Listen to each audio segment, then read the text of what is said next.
आती है, जबकि भारत की साक्षरता आपकी 73% है, जो कि राजस्थान की साक्षरता से ज़्यादा है। दोस्तों, अगर मैं बात करूं पुरुषों की साक्षरता आपकी 79.20% है।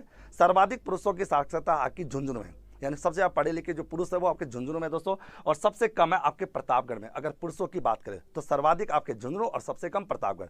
महिला साक्षरता राजस्थान की 52.12% है। सर्वाधिक जो पढ़ी लिखी महिला है वो कोटा में दोस्तों, और सबसे कम जो पढ़ी लिखी महिला है वो जालोर के अंतर्गत आती है। दोस्तों, सर्वाधिक अगर हम साक्षरता वाले जिलों की बात करें तो आपका कोटा है। कोटा की साक्षरता आपकी 76.6 है। जयपुर सेकंड नंबर पर 75.5 के साथ। झुंझुनू आपका 74.1% के साथ आपका तीसरे स्थान पर। यानी आपको इतना याद रखना है कि सर्वाधिक साक्षरता वाले जिले में कोटा, जयपुर और झुंझुनू आता है। कोटा, जयपुर, झुंझुनू। जबकि न्यूनतम साक्षरता वाले जिलों में दोस्तों आपका जालोर आ जाता है, उसके बाद आपका सिरोही और प्रतापगढ़। यानी न्यूनतम साक्षरता वाले जिलों में आपका जालोर, सिरोही और प्रतापगढ़। जालोर की साक्षरता अगर याद करो 54.9, सिरोही की आपकी 55.3 और प्रतापगढ़ की 56% है। ये न्यूनतम साक्षरता वाले जिले दोस्तों। जैसे दोस्तों आप जानते हो कि प्रत्येक प्रतियोगी परीक्षा में जनसंख्या को लेकर, शिशु लिंगानुपात को लेकर और जनसंख्या घनत्व को लेकर, साक्षरता को लेकर जो प्रश्न बनते हैं। मेरे प्यारे साथियों, आज अपन इस छोटी सी वीडियो के माध्यम से जानेंगे राजस्थान की प्रमुख नीतियों के बारे में। और ये नीतियां दोस्तों आपके हर एग्जाम्स के लिए बहुत ज्यादा इंपॉर्टेंट रहने वाली है। तो देखते हैं दोस्तों कौन कौन सी। सबसे पहले हम बात करेंगे औद्योगिक नीतियां। राजस्थान में औद्योगिक नीतियों की बात करें तो पहली औद्योगिक नीति 24 जून 1978 में बनी थी। 24 जून 1978 में पहली औद्योगिक नीति बनी थी। और नवीनतम औद्योगिक नीति 19 दिसंबर 2019 को है। पहली 1978, नवीनतम 2019।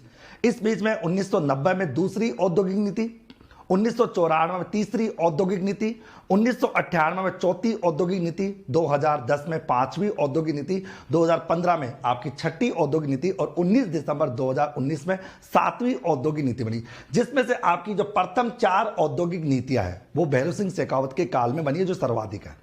पर्यटन नीति की बात करें, राजस्थान की पहली पर्यटन नीति 27 सितंबर 2001 को बनी है। नवीनतम पर्यटन नीति 5 दिसंबर 2022 में ग्रामीण क्षेत्र में पर्यटन व्यवसाय को बढ़ावा देने के लिए।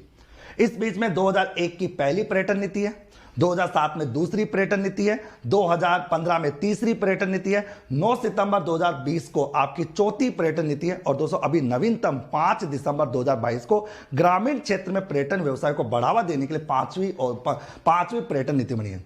सौर ऊर्जा नीति दोस्तों, पहली सौर ऊर्जा नीति 19 अप्रैल 2011 को, दूसरी सौर ऊर्जा नीति 8 अक्टूबर 2014 को, तीसरी सौर ऊर्जा नीति दोस्तों 18 दिसंबर 2019 को बनी है।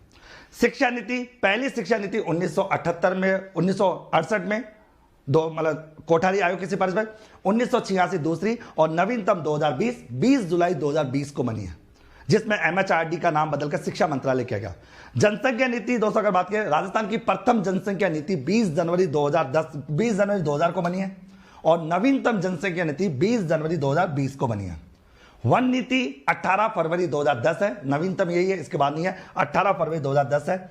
खनिज नीति, पहली खनिज नीति 1978 में और दूसरी खनिज नीति 1994 में, तीसरी खनिज नीति 2011 में और चौथी खनिज नीति 4 जून 2015 को बनी है। और नवीन मार्बल नीति 10 अक्टूबर 2016 को, नवीन मार्बल नीति 10 अक्टूबर 2016 को।